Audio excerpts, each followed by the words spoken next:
Screaming in the cradles, profanities.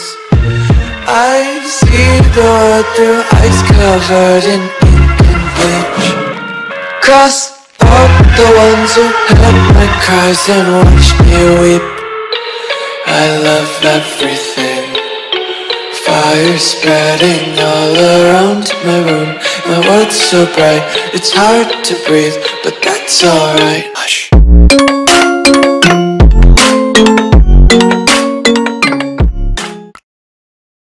Hey there everyone, welcome to one of the easiest and finest tutorial on data structures. This is Karan and excited one Riddhi and Mohit. When anybody tries to learn data structure, there are a lot of confusion and it's little bit intimidating, but no worries. This video is going to solve your whole bunch of problems. In this video, we are going to discuss linked list in data structures. First of all, what is a linked list? A linked list is a collection of data elements called nodes, where the linear ordering is given by means of pointers. Now, what is a node? Node. Node is a collection of two sub-elements, info and pointer. Info part which stores the information and pointer which points to the next element and it stores the link to the next node. This can be explained with an example of a train. So we know we have an engine followed by a number of coaches in a train. So let the engine be our head and the coaches be the nodes after head. So let this be a node with data and next or link part. Suppose we have the train empty, so the new block A is added, so make it the engine, which is equivalent to the head in a linked list. Whenever you insert another block at the beginning, it becomes the engine, and same happens with the linked list. Now let's move towards the next topic, traversing a linked list. Traversing a linked list means to access and process each node of linked list exactly once. As we know that each node in a linked list stores the address of next node, and for accessing it we use a pointer variable ptr. At the very outset, first node is accessed and processed, we get its address from list pointer variable ptr. From first node, we get the address of the second node, and then second node is accessed and processed, and so on. Let's look at the algorithm for traversing a linked list. In this algorithm, let list be a linked list in a memory. This algorithm traverses list, applying an operation process to each element of list. Start is the list pointer variable which contains the address of first node of list.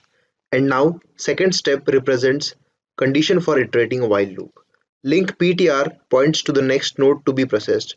Info ptr represent information of the node which is pointed by pointer variable ptr.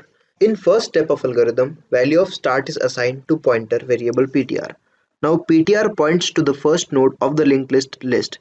Now in second step, while ptr is not equal to null, following two steps will be repeated. First, information at node is processed. Second, address of next node is assigned to ptr. After that, we check whether ptr equal to null. If yes, then it means last node has been processed and we stop the execution. If no, then these two steps will be repeated until pointer variable ptr equal to null. Now we are going to discuss two search algorithms to understand traversing. In the first case, the list is unsorted, and in the second case, the list is sorted. When list is unsorted.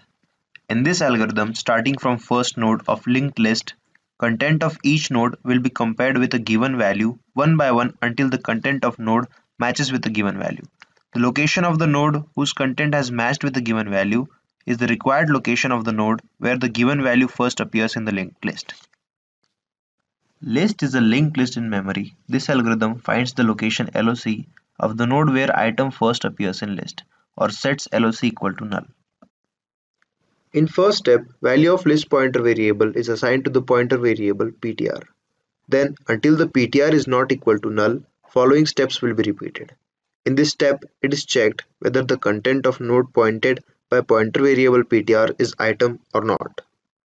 And if it is equal to item, then value of ptr is assigned to variable loc and also the execution stops there. Otherwise, value of pointer variable ptr is updated and now it points to the next node. And when value of PTR becomes equal to null, then value null is assigned to variable LOC, which indicates that value item does not exist in linked list and algorithm stops here. The complexity of this algorithm is the same as that of the linear search algorithm for linear arrays. That is, the worst case running time is proportional to the number n of elements in list, and the average case running time is approximately proportional to n by 2, with the condition that item appears once in list but with equal probability in any node of list. And now the second case, where the list is sorted. In this case, we assume that the list is sorted in ascending order. The algorithm of searching in a sorted linked list is similar to the algorithm of searching in an unsorted list. We search for item in list by traversing the list using a pointer variable ptr and comparing item with the contents info ptr of each node, one by one of list. But only difference is that now, however, we can stop once item exceeds the info ptr. The description of the algorithm is similar to that of the previous algorithm. Where the list is a sorted list in memory, this algorithm finds the location LOC of the node where item first appears in list, or sets LOC equal to null.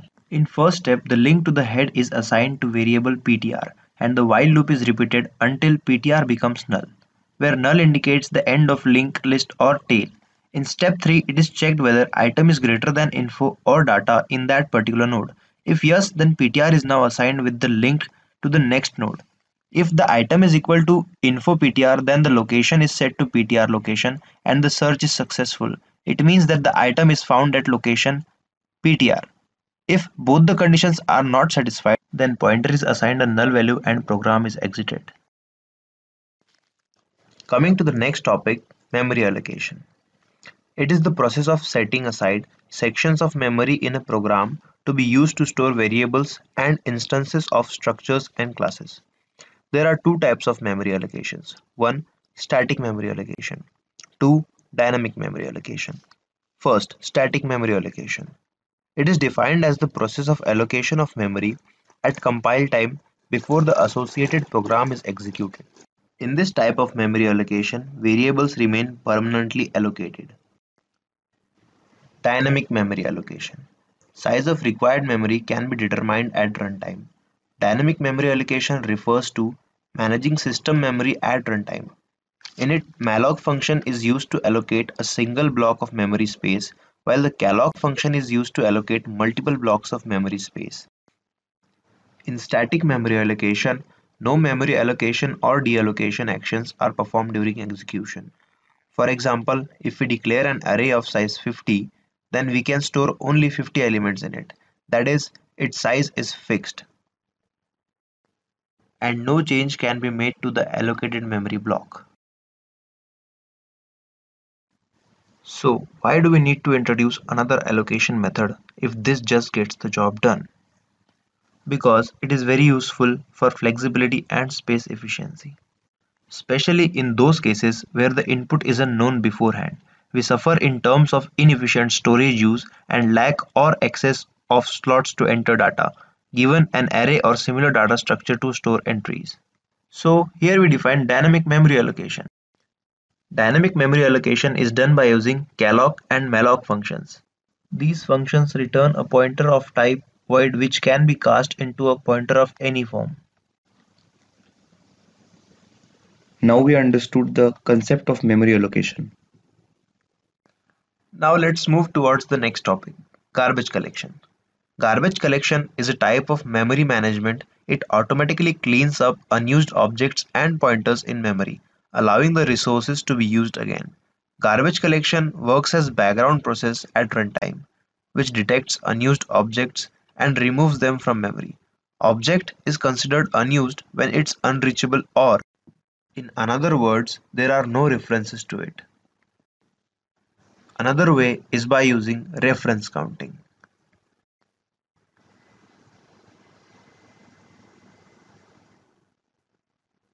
Now, what is reference counting? Oh, reference counting. Allocated objects contain a reference count of the referencing number. When the memory count is 0, the object is garbage and is then destroyed.